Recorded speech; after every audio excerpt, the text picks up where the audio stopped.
In January of 1888, when the temperature in Kansas dropped to 47 degrees below zero and 67 people froze to death in 3 days, there was a 28-year-old widow cooking fish stew for her son inside a limestone cave, wearing nothing but a thin cotton shirt.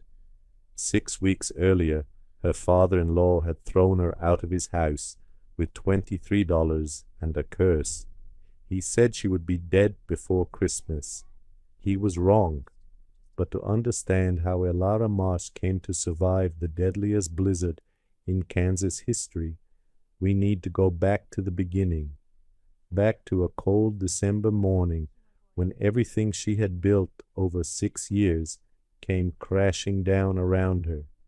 The frost on the windows had formed patterns that looked like ferns, delicate and beautiful in the early light. Elara stood at the kitchen window of the Marsh Ranch house, her breath fogging the glass as she watched the sun rise over the frozen prairie. Behind her, she could hear the soft padding of paws on the wooden floor. Odin, her Norwegian elk-hound, pressed his grey-furred body against her leg, his dark eyes watchful. She had been happy here once. For 6 years, this had been her home.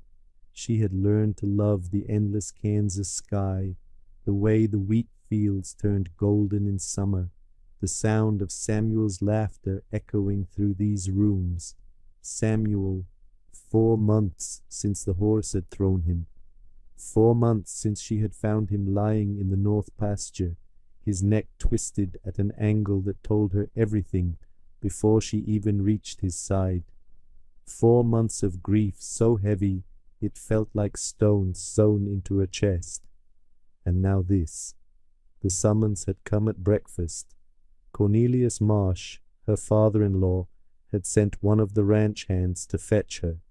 His voice had been cold when he spoke, colder than the December wind that rattled the windows. Elara walked through the house one last time, her fingers trailing along surfaces she had polished 1,000 times.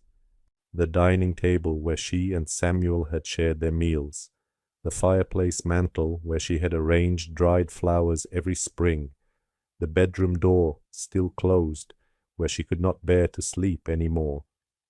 Odin followed her silently, his nails clicking on the hard wood. In the front parlor, Cornelius Marsh sat in his high-backed chair like a king on a throne.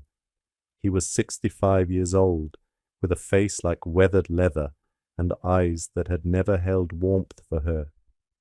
Beside him stood his younger son, Horace, 24 years old and wearing the smug expression of a man who had already won. Adelaide Marsh sat by the window with her needlework, her 62-year-old fingers moving with mechanical precision.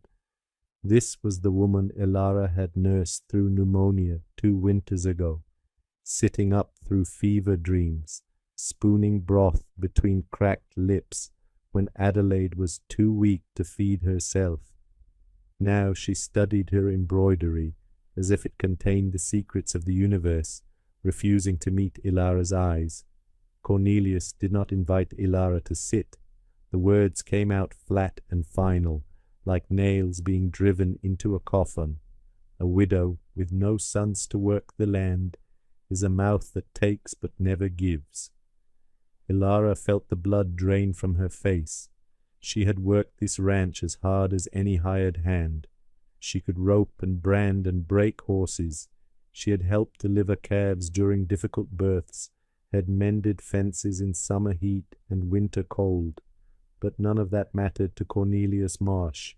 She was a woman without a husband, and therefore she was nothing.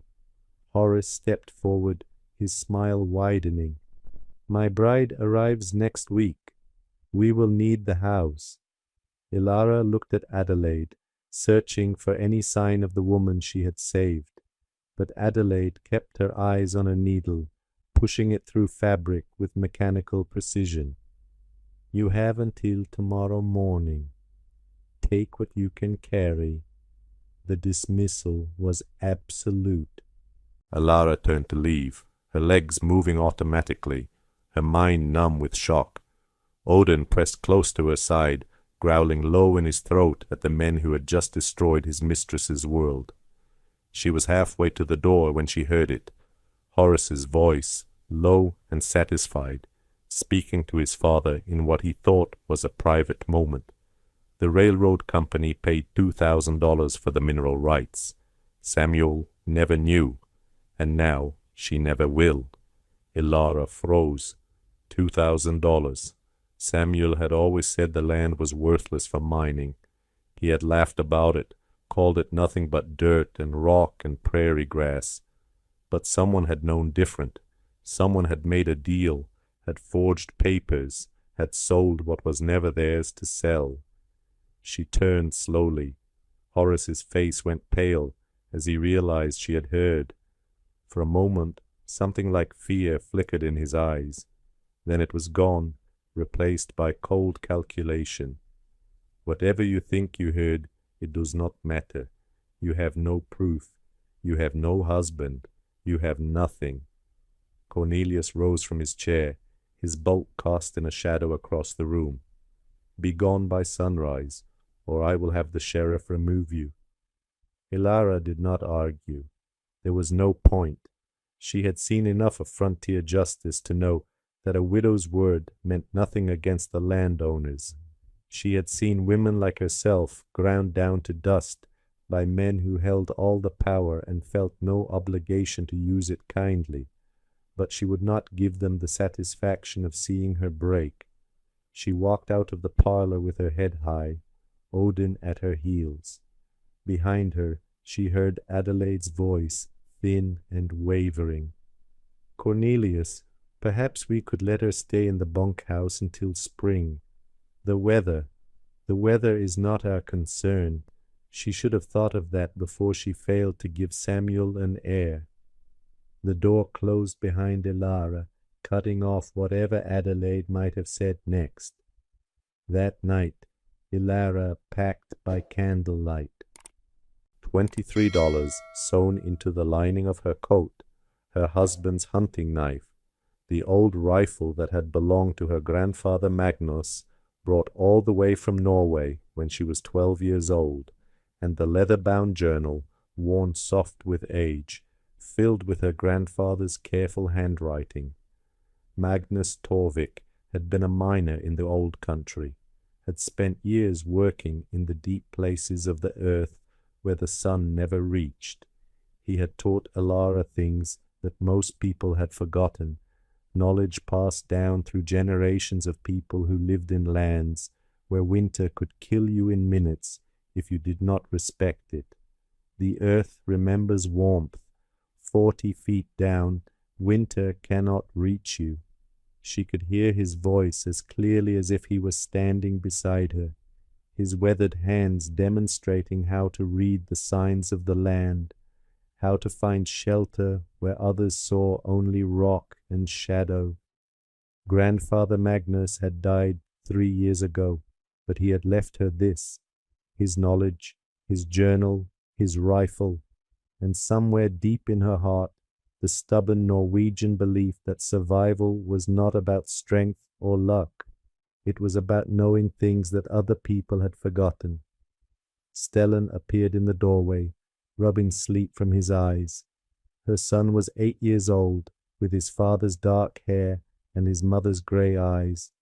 He was small for his age, but fierce in spirit, with a quiet watchfulness that reminded Ilara of the old hunters from her grandfather's stories. "Mama, where are we going?" The question hung in the air between them. Ilara had no answer. She did not know where they would go, did not know how they would survive the Kansas winter with $23 and the clothes on their backs, but she could not let him see her fear. Somewhere safe, min lille gut, my little boy. The Norwegian word slipped out automatically, a comfort from her childhood. Stellan nodded solemnly, as if he understood everything she was not saying. Then he went to his small bed and began to pack his own bundle, his movements careful and deliberate. Odin watched them both, his ears pricked forward, his body tense with the awareness that something was very wrong. They left before dawn. The temperature had dropped overnight, and the wind cut through Elara's wool coat like 1,000 tiny knives. She pulled Stellan close, wrapped him in every blanket they could carry, and began to walk. Behind them, the marsh ranch house grew smaller against the grey December sky. Smoke still rose from its chimney, warmth and shelter that would never be theirs again. Elara did not look back. The first day was brutal. The wind came from the north, relentless and cruel, pushing against them with every step. Stellan walked as long as he could, then rode on Elara's back when his small legs gave out. Odin ranged ahead, his thick fur proof against the cold that was slowly draining the warmth from Elara's bones. They found shelter that first night in a shallow depression behind a limestone outcropping. Elara used their canvas tarp to create a windbreak, piled stones to hold it in place, and built a small fire from the dry kindling she had brought. The flames were pitiful, barely enough to warm their hands. But it was something. Stellan ate the hard biscuits and jerky without complaint. He was too tired to talk, too cold to do anything but huddle against his mother's body and try to sleep. Elara held him through the long, bitter night, singing the old songs her grandfather had taught her, songs about the northern lights and the deep places of the earth, songs about survival. When dawn came, grey and cold, they walked again. The second day was worse. Sleet turned the ground treacherous. Elara's boots, already worn thin from years of ranch work, let in water with every step. Her feet went numb by mid-morning. By afternoon, she could not feel them at all. Stellan was failing. His small face had gone pale, his lips taking on a bluish tint that terrified Elara more than anything else. He stopped talking, stopped looking at the world around him. He just walked, one foot in front of the other, his hand gripping hers with a strength that was slowly fading. What had she been thinking? The question clawed at Elara's mind as the hours passed. Should she have swallowed her pride? Should she have begged Cornelius for mercy, agreed to work for room and board alone? But she knew the answer. She had seen how the marshes treated the people who depended on them. She had seen the broken spirits, the hollow eyes, the slow death of dignity that came from living at the mercy of people who had none. She would rather die free than live that way, and she would not subject Stellan to it. On the morning of the third day, Elara knew they were running out of time. The snow had started falling in earnest overnight, transforming the landscape into a white blur that made navigation almost impossible. Stellan could barely walk. His body swayed with each step, his eyes glazed and unfocused. They needed real shelter. They needed it now. And then she saw them. The limestone bluffs rose out of the snow like ancient sentinels, their grey faces streaked with darker mineral deposits. Dark openings dotted the rock face, shadows that looked like empty eye sockets in the fading light. Caves. Her grandfather's voice came back to her, clear as a bell across the years. The earth remembers warmth. 40 feet down, winter cannot reach you. Elara had passed this way before, years ago, with Samuel. He had mentioned that local trappers sometimes used the caves for shelter during bad weather. She had never explored them, had never had reason to. Now, as the snow fell harder and the sun's life slipped away minute by minute, those dark mouths in the rock face looked like salvation itself. Odin reached the first cave before them, his nose working furiously at the entrance. He looked back at Elara and whined, then moved on. Not this one. The first cave was a crushing disappointment. Shallow, barely more than an indentation in the cliff face. No protection from the wind, no depth to hold warmth. The second was the same. The third went deeper, and Alara's hopes rose until she realized the floor was wet, water seeping from cracks in the walls. The dampness would kill them as surely as the cold. She was beginning to despair when Odin started barking. The sound echoed off the limestone, sharp and urgent. Ilara followed it, half dragging Stellan along the base of the bluff, her heart pounding with desperate hope. The entrance was wide enough for a wagon, partially hidden by a tumble of boulders that looked like they had fallen ages ago. Odin stood at the opening, his tail wagging furiously, his bark taking on a different quality. Come see what I found." Inside, beyond the reach of the wind, Ilara could already feel the difference in temperature. Not warm, but not the bone-cutting cold of outside. The passage sloped downward for 20 feet, the ceiling high enough that she could walk upright, and then it opened into something that made her stop and stare. The chamber was enormous, far larger than the entire Marsh Ranch house. Her voice echoed when she called out experimentally, the sound bouncing back from unseen walls. The ceiling rose at least 30 feet overhead, disappearing into shadow beyond the weak daylight filtering in from the entrance. But what caught her attention, what made her heart leap with desperate hope and brought tears to her frozen cheeks, was the sound of water, not dripping or seeping, the gentle lap of moving water against stone. Ilara moved deeper into the cave, her eyes adjusting to the darkness. And there, in a natural depression in the cave floor, she found it. A pond, perhaps 40 feet across, roughly oval in shape. The water was so clear she could see the rocky bottom even in the dim light, could see the pale stones and dark crevices, and she could see fish, real fish, several of them, dark shapes moving lazily through the water. A spring-fed pond, protected by 30 feet of limestone and earth from the worst of winter's freeze. Fresh water, food, life.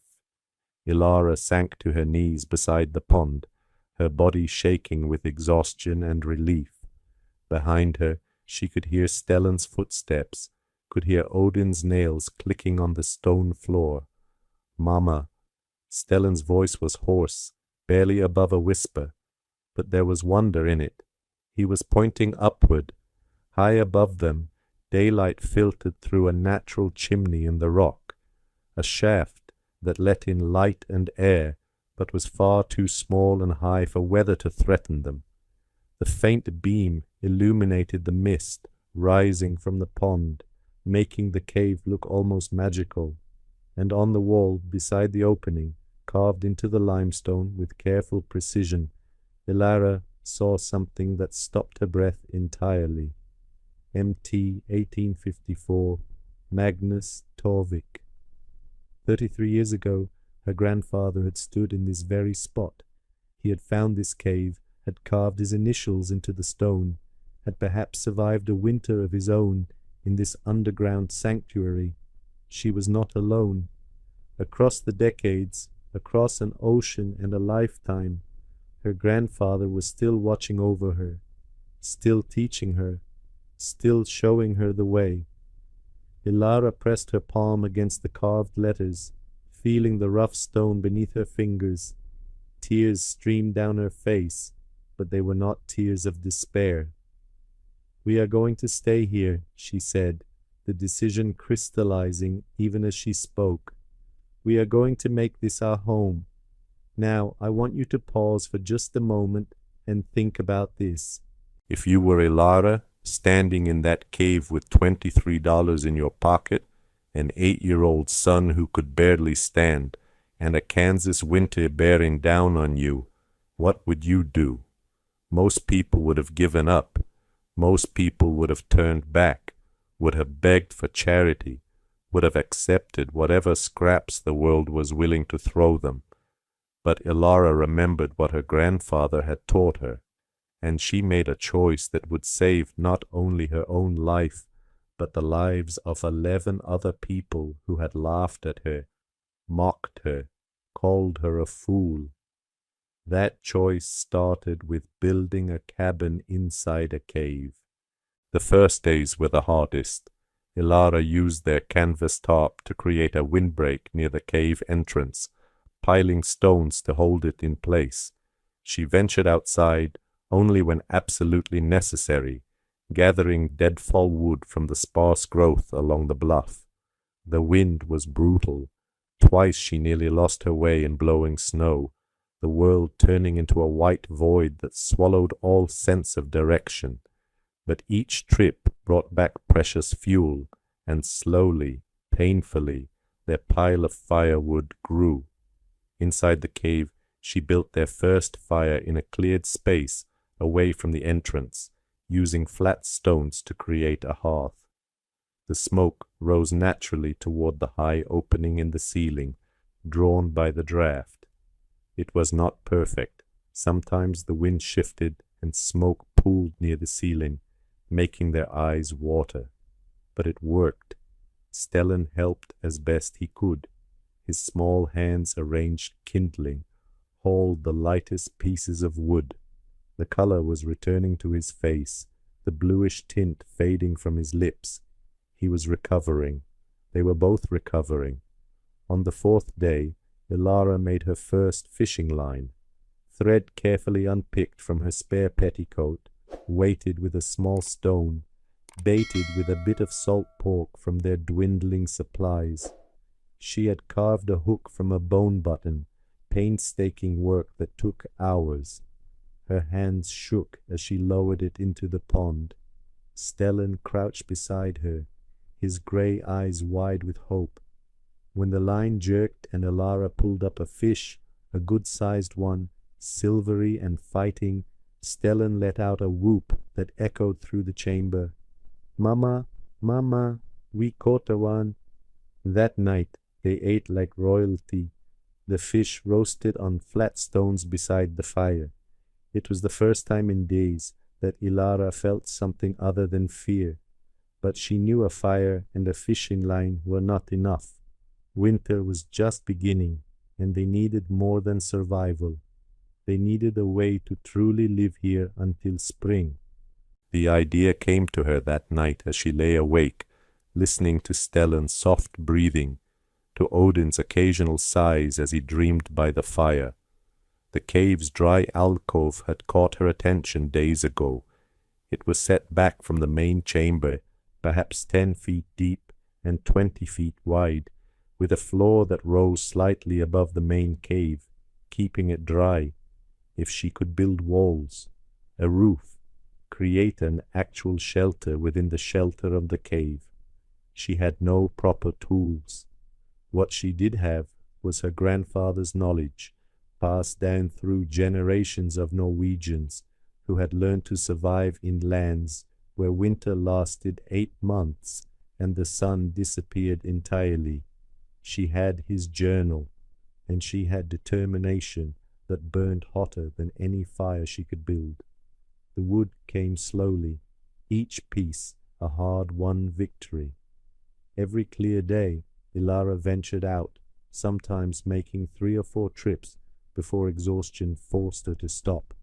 She looked for fallen trees, deadfall that had not rotted too badly, cottonwood, ash, whatever the bluffs provided. She could not cut living trees. She had no proper saw, and her knife, though sharp, was not meant for that kind of work. But nature was a generous provider if you knew where to look. She developed a system. First, she would scout, looking for suitable wood. Then she would test it for soundness, kicking it, pressing her weight against it. Rotten wood was useless. Good wood she would drag back to the cave entrance, a process that left her shoulders screaming and her hands raw, even through her gloves. Then came the hardest part, wrestling the logs inside the cave, down the sloped entrance, across the main floor to the alcove.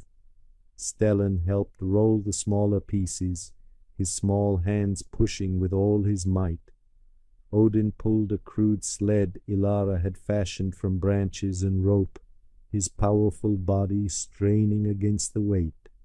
The child never complained, though Ilara could see the effort it cost him, could see how thin he was getting despite the fish they caught daily. They were both getting leaner, their clothes hung looser, but they were surviving, and that was what mattered. Building the cabin frame required every bit of knowledge Ilara had gained from her grandfather's journal. She wished desperately for Samuel's skill with wood, for his easy competence with tools. But Samuel was gone. She had only herself. She used notched joints to fit logs together, a technique her grandfather had described in detail. The first several attempts were disasters, the notches too shallow or too deep, the logs rolling away or sitting at odd angles. Her hunting knife became an extension of her hand as she learned to carve the notches properly, learned to judge angles and depths by eye and feel. Without proper nails or metal fasteners, she used wooden pegs sharpened with painful care, hammered into place with rocks.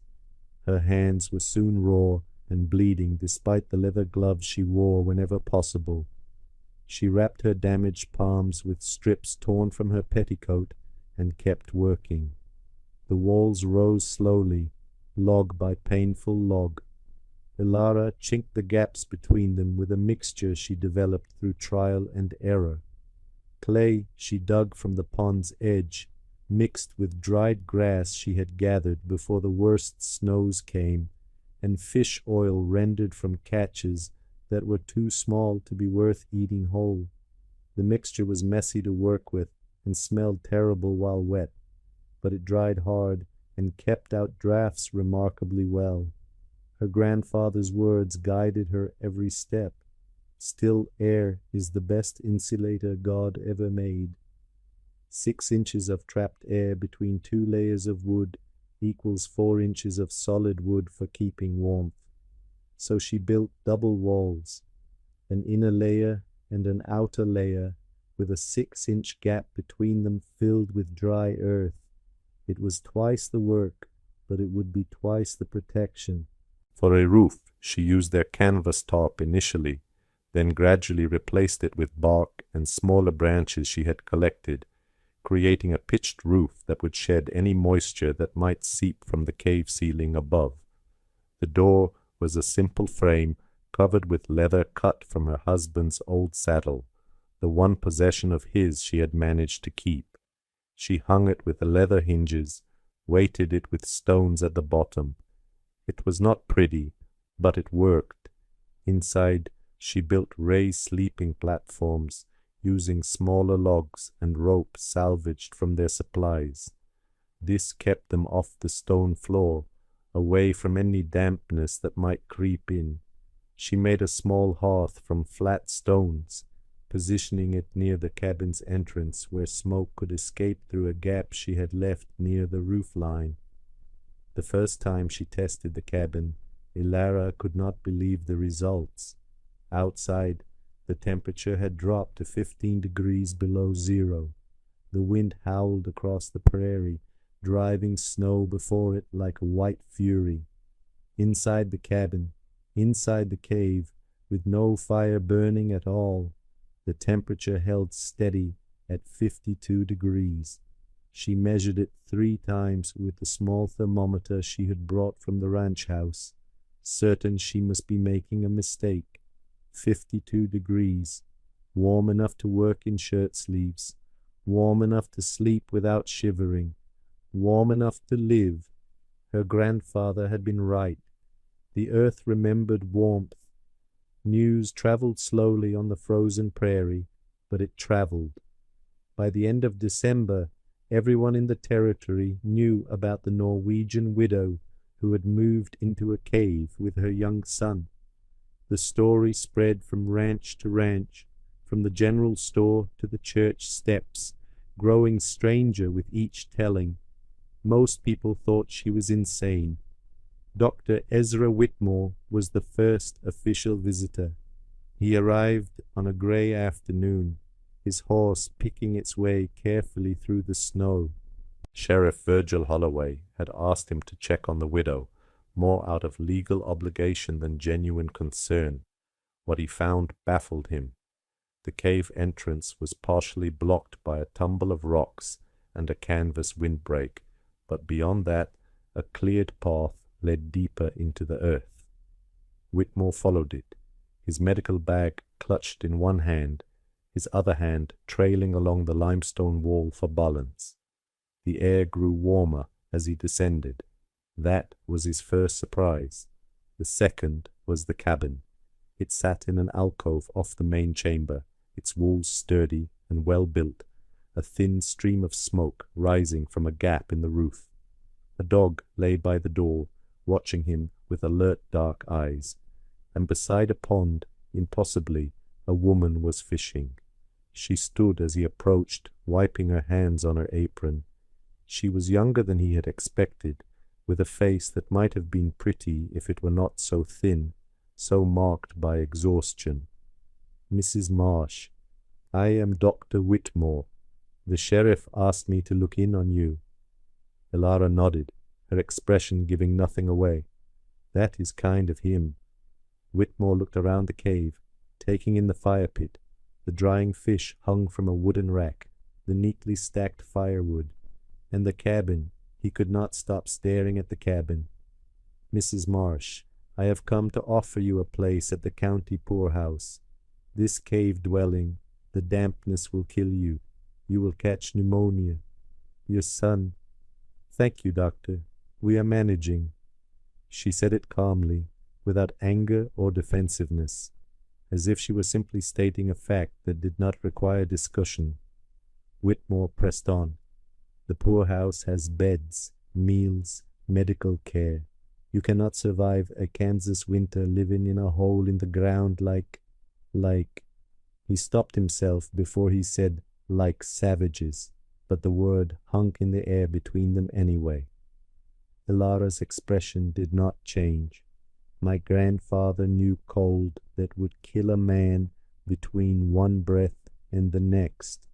He made sure I knew it too." There was no arguing with her.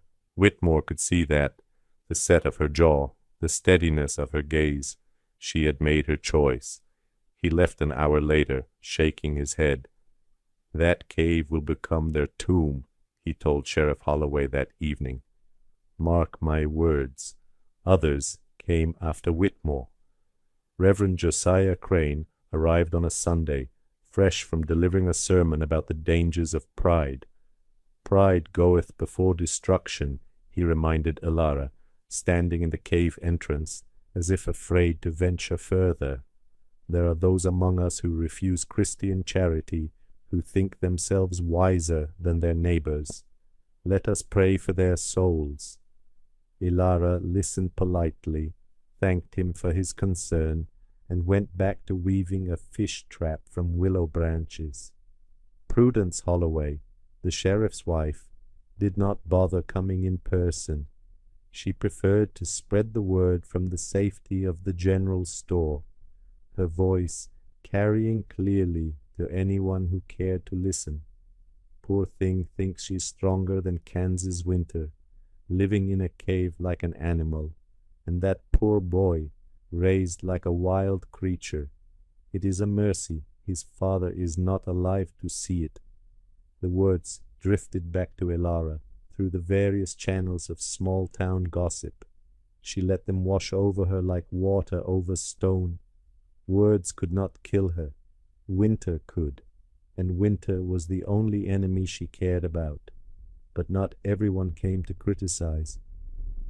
Old Silas Brennan appeared one morning in late December, his ancient mule picking its way up the frozen path to the cave entrance. He was 72 years old, a trapper who had worked these bluffs for decades, and he walked with the stiff gait of a man whose joints had been frozen and thawed too many times. He did not announce himself, just stood at the cave entrance, watching as Ilara fitted logs together for an extension to her cabin. After 20 minutes of silent observation, he spoke. I seen Norwegians build like that in Minnesota, back in '59. Double walls, air gap. Raised floor. Ilara paused, looking up at him. My grandfather. Silas nodded, as if this explained everything. Survived a winter that killed 40 men. Those Norwegians did.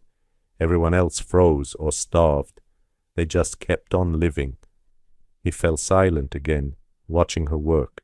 When he finally left, he pressed something into her hand.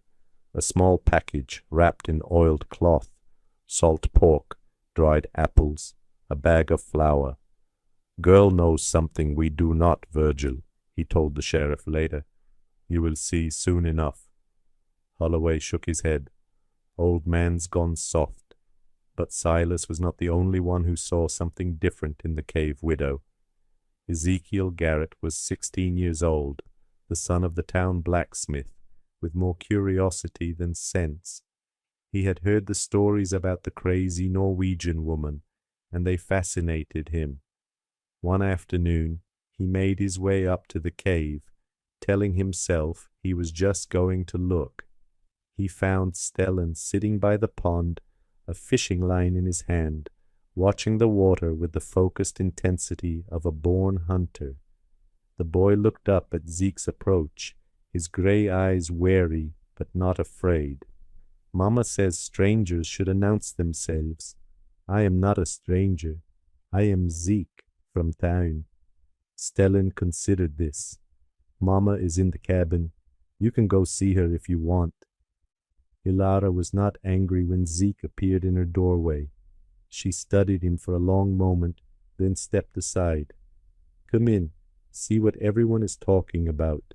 She showed him everything, the double walls with their air gap, the raised sleeping platforms, the clever way smoke was channeled out through a gap in the roof that aligned with a natural fissure in the cave ceiling above.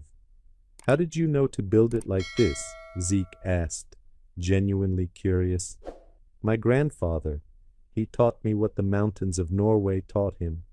She handed him a cup of fish broth, warm from the small fire that burned in the hearth. Zeke stayed for an hour, asking questions, absorbing information like a sponge. When he left, he carried with him not condemnation, but wonder. He came back the next week with a small bag of cornmeal, stolen from his mother's pantry. He did not tell anyone where he went, and then Horace Marsh found out where his former sister-in-law was living. He arrived in mid-January with Sheriff Holloway in tow, his face red with cold and righteous indignation. That cave is on federal land. She has no right to be there. I want her removed. Holloway looked at Horace, then at the cave entrance, then back at Horace. Is there a law against living in a cave, Horace? There must be. She cannot just squat there like some kind of... He sputtered, unable to find the words. Holloway sighed. Unless she is breaking some actual law, I cannot do anything. She is not bothering anyone. She is not stealing. She is just living. Horace's face went dark with fury. When she freezes to death, her blood is on your hands. He turned and rode away without another word. Holloway watched him go, then looked toward the cave entrance. For a moment he thought he saw movement in the shadows, the glint of watching eyes. He shook his head and turned his horse toward town. None of my business, he muttered to himself. None of my business. The cabin was completed by the end of December, 8 feet by 10 feet of solid construction, warmer than any building in the territory, and then the cave itself tried to kill them.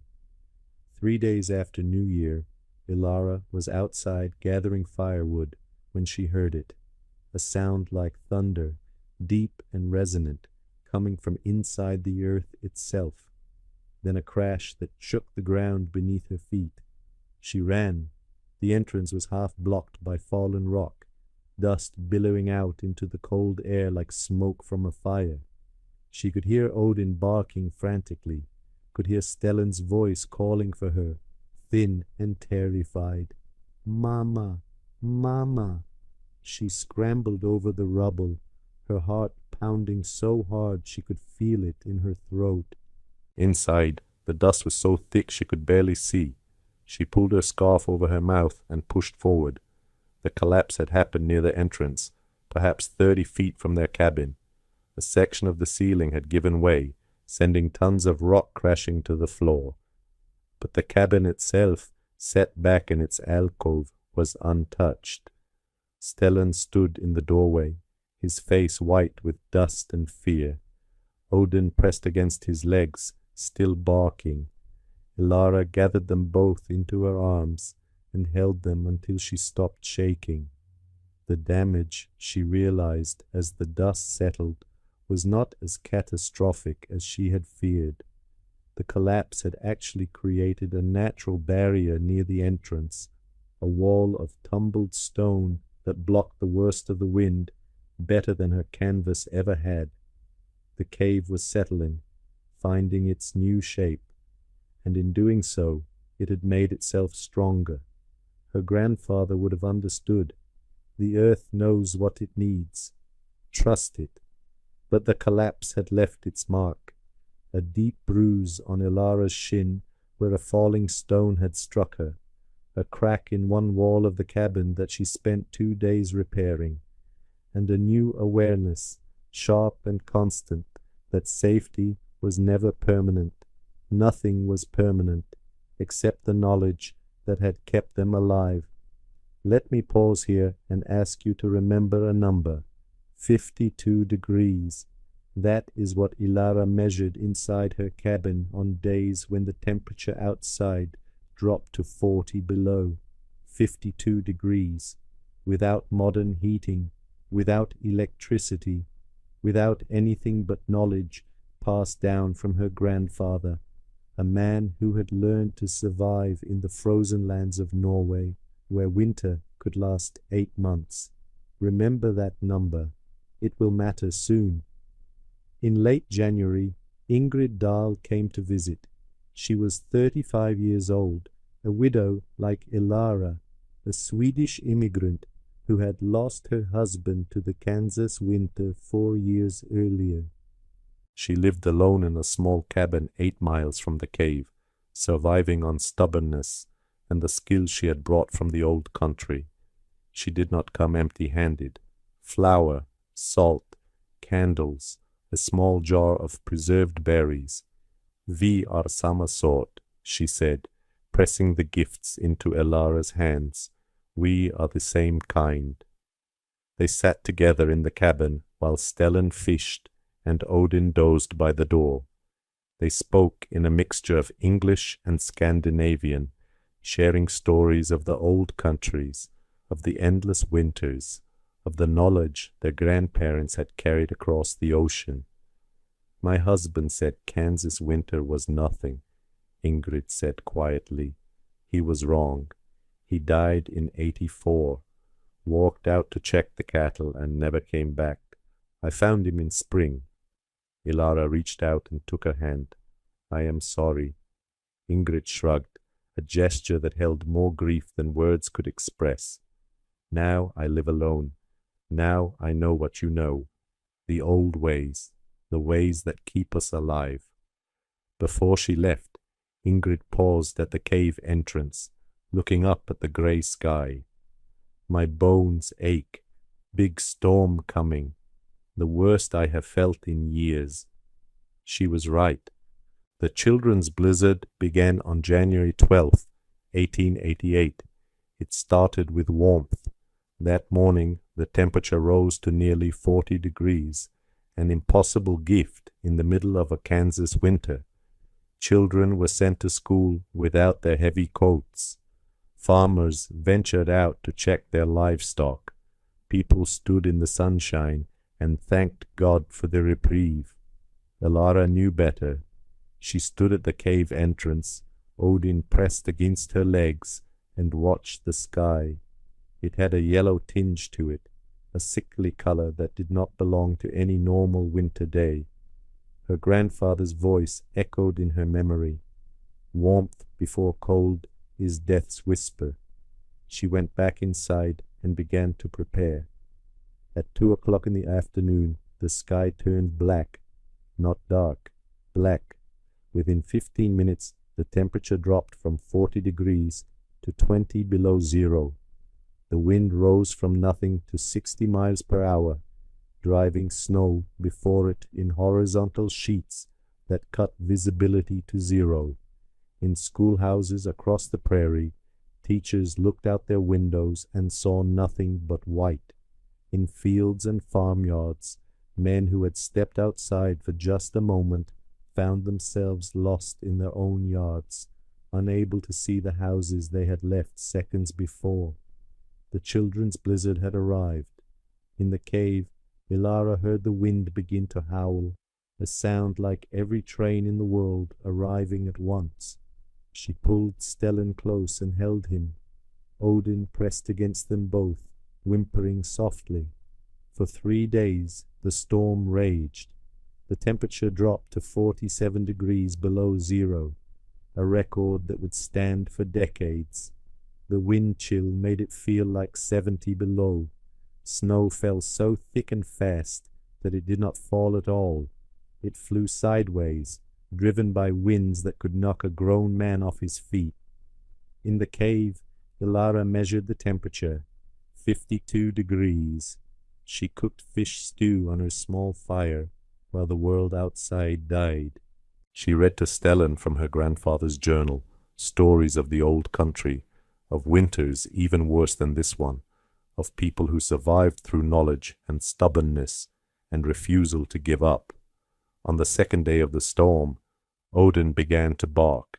It was not his usual bark, not the alert sound he made when someone approached.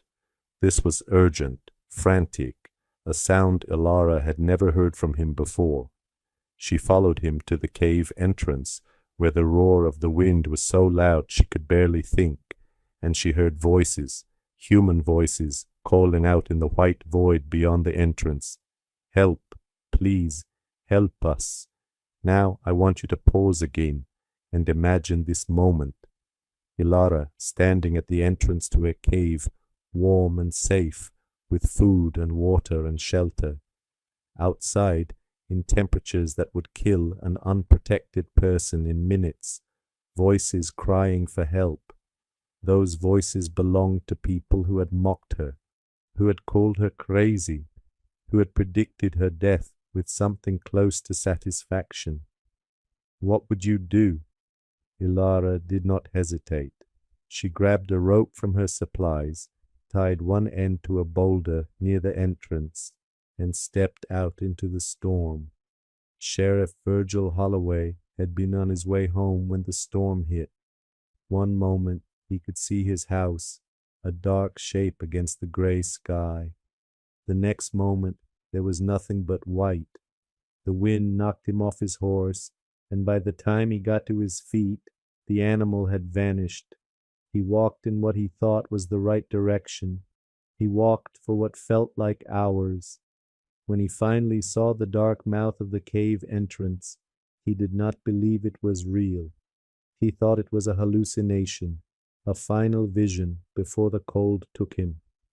Then a rope landed at his feet.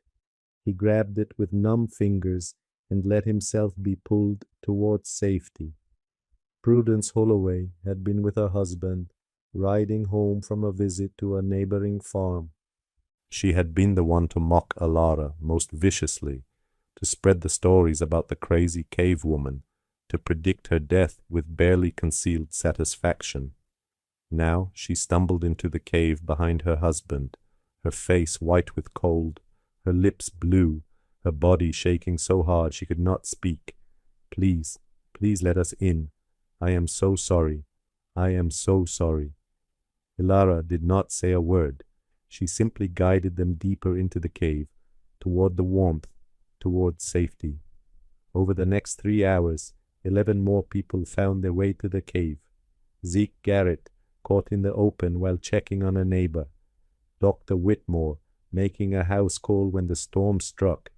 The entire Peterson family, 5 of them, including the pregnant young wife, fleeing their collapsing farmhouse. 2 ranch hands from a spread to the north, half frozen and barely conscious. And Ingrid Dahl. She had walked 8 miles through the worst of the storm, following the memory of her visit weeks before. When she stumbled into the cave, her clothes were stiff with ice, her face blue-white with cold, her body trembling so violently she could not stand. But she was alive. "I knew you would be here," she whispered, as Ilara wrapped her in blankets and pulled her close to the fire. "I knew you would survive."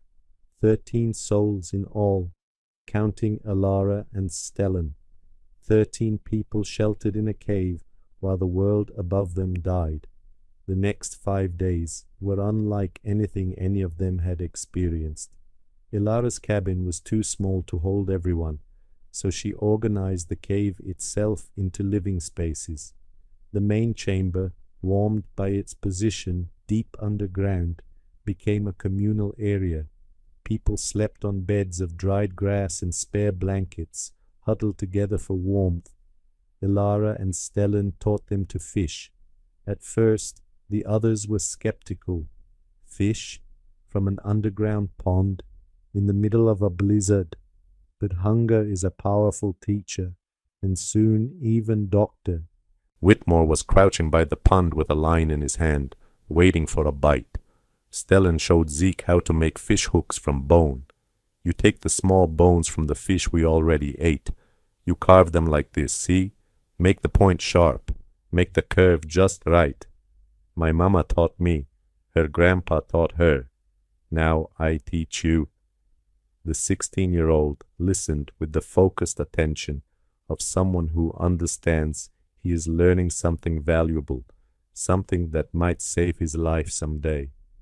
Zeke's hands were clumsy at first, the bone crumbling under his knife, but Stellan was patient, guiding him through each step, correcting his grip, showing him the proper angle. By the 3rd day, Zeke had made 3 hooks that actually worked.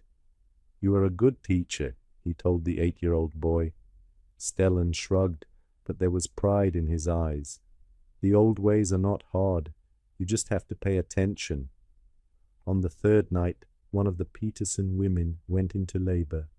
She was young, barely 20, and the stress of the storm had brought on contractions 2 weeks early. Dr. Whitmore examined her with trembling hands, his face grave. "There is nothing I can do. My supplies, my instruments, everything frozen or lost." Ilara stepped forward. "I have delivered calves. I have delivered foals. A baby cannot be so different.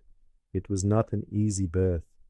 The young woman screamed and wept and begged for her mother, but Ilara talked her through it, held her hand, told her stories about her own son's birth, about the generations of women who had brought children into the world in far worse conditions. At dawn on the 4th day, a baby boy took his first breath in a cave 40 feet underground, while outside the temperature dropped to 47 degrees below zero. They named him Magnus. It seemed only right. The storm broke on January 17th. Ilara was the first to step outside, blinking in the sudden sunlight. The world had been transformed. Snow lay in drifts 20 feet high against the bluff. The sky was a pale, washed blue, and the silence was absolute. "We need to check on the others," Sheriff Holloway said, coming up behind her.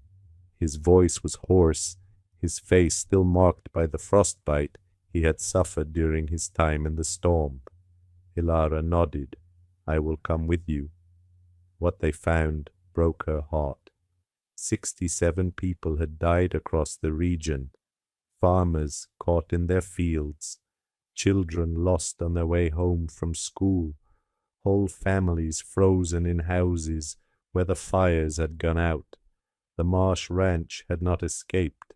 Cornelius and Adelaide had survived, but barely.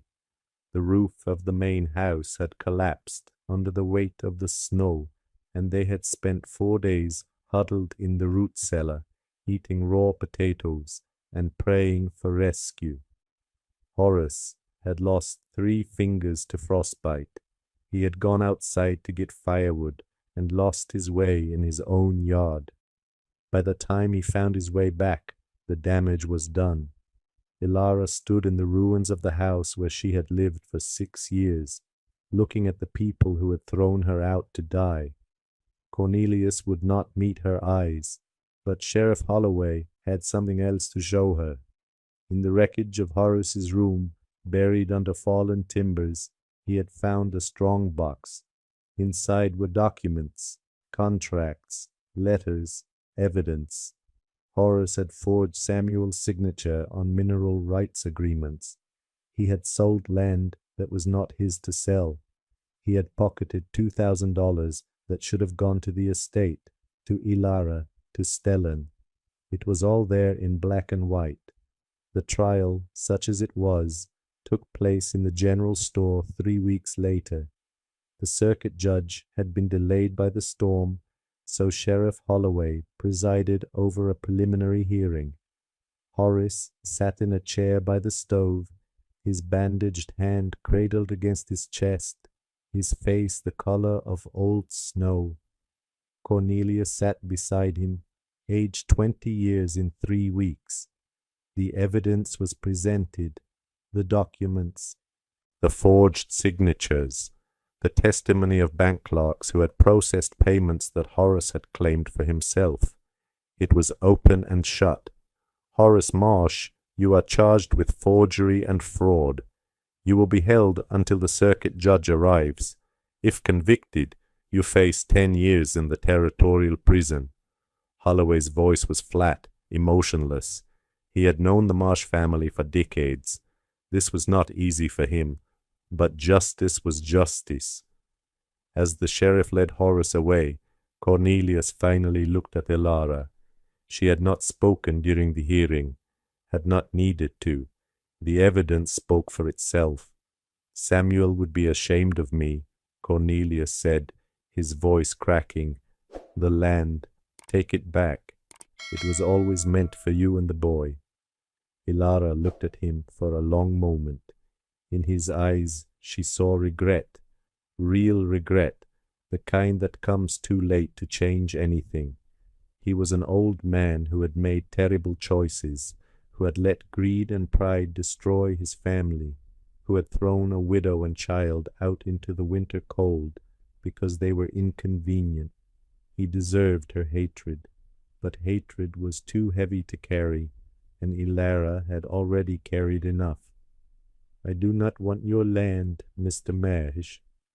Her voice was calm, steady, the voice of a woman who had walked through fire and come out the other side. I have built my own home. What I want is the deed to the land around my cave. 100 acres. I will pay a fair price. Cornelia stared at her. That worthless bluff? There is nothing there but rock and scrub.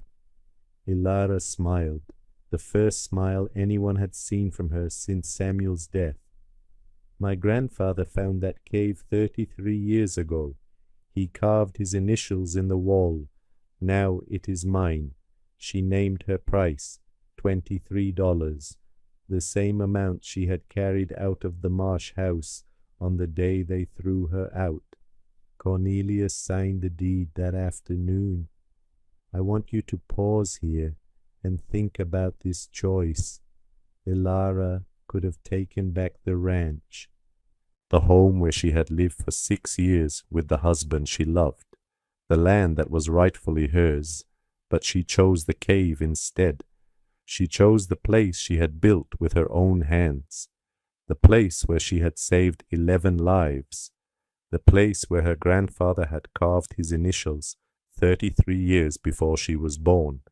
She chose freedom over comfort, legacy over inheritance, the future over the past. Would you have made the same choice? Spring came slowly to Kansas that year. The snow melted in fits and starts, revealing the devastation the blizzard had left behind. Dead cattle dotted the prairies. Collapsed buildings marked where homes had once stood. Fresh graves appeared in every cemetery.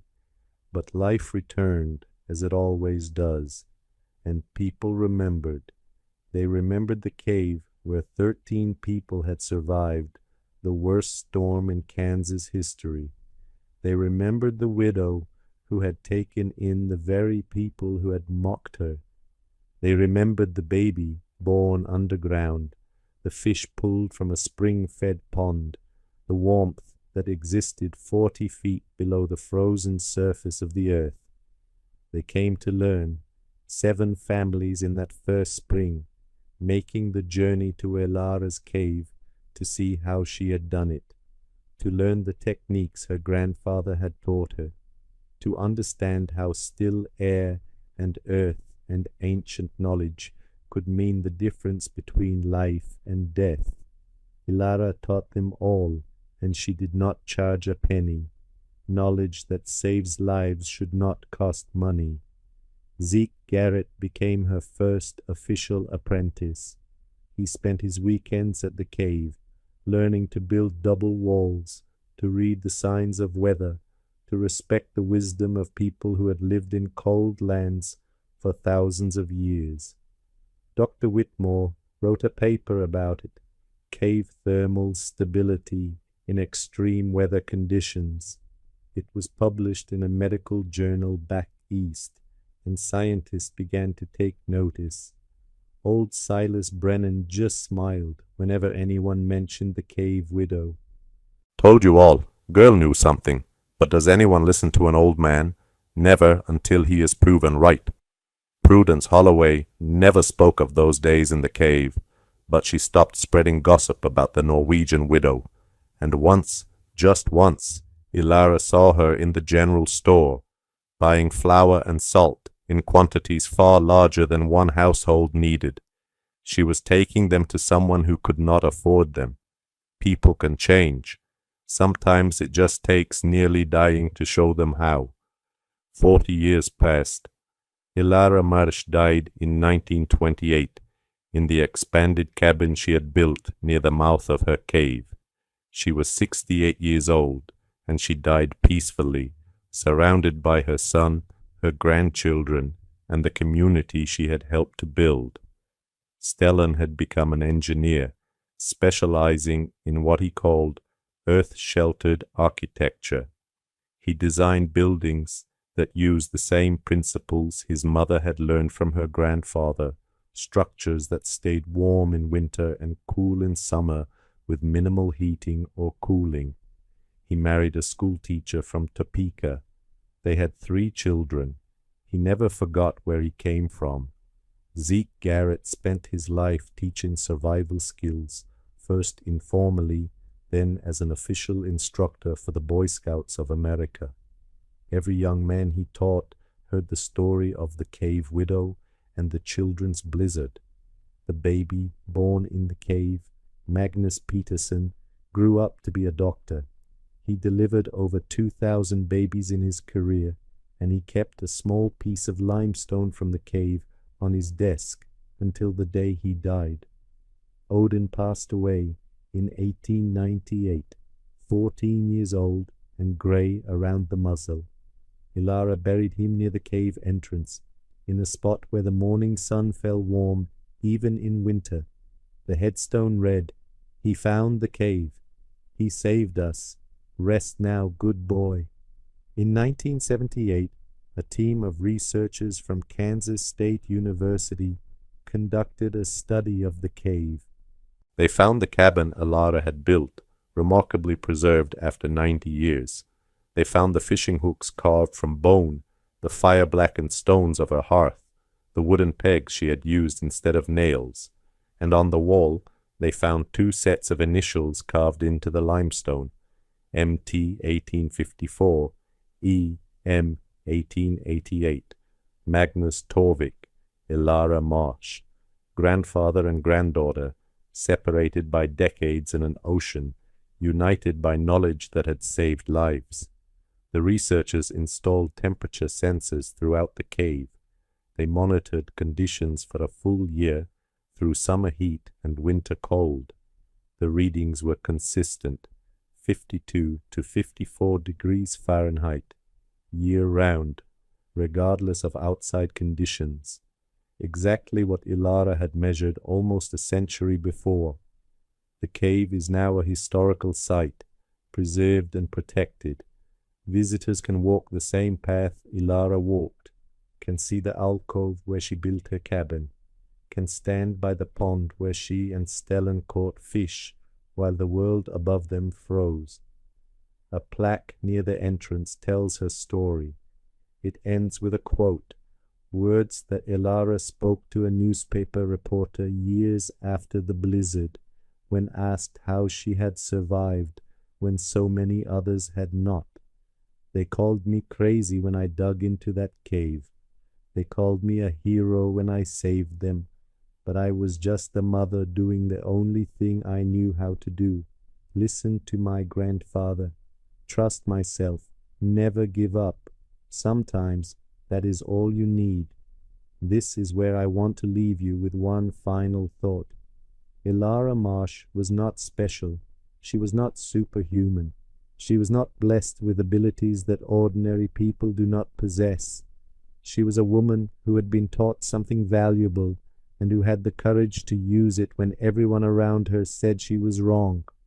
The people who mocked her were not evil. They were simply certain that they knew better, certain that their experience, their education, their position in society gave them wisdom that a Norwegian widow could not possibly possess. They were wrong, and 67 people died because of that certainty. But 13 people lived, because one woman refused to let their mockery shake her faith in what she knew to be true. If you take anything from this story, let it be this. Knowledge passed down through generations is not foolishness. It is not superstition. It is the accumulated wisdom of people who faced the same challenges we face and found ways to survive. Listen to your elders. Trust your instincts. And never let anyone tell you that what you know is worthless. The cave is still there. The pond still holds fish.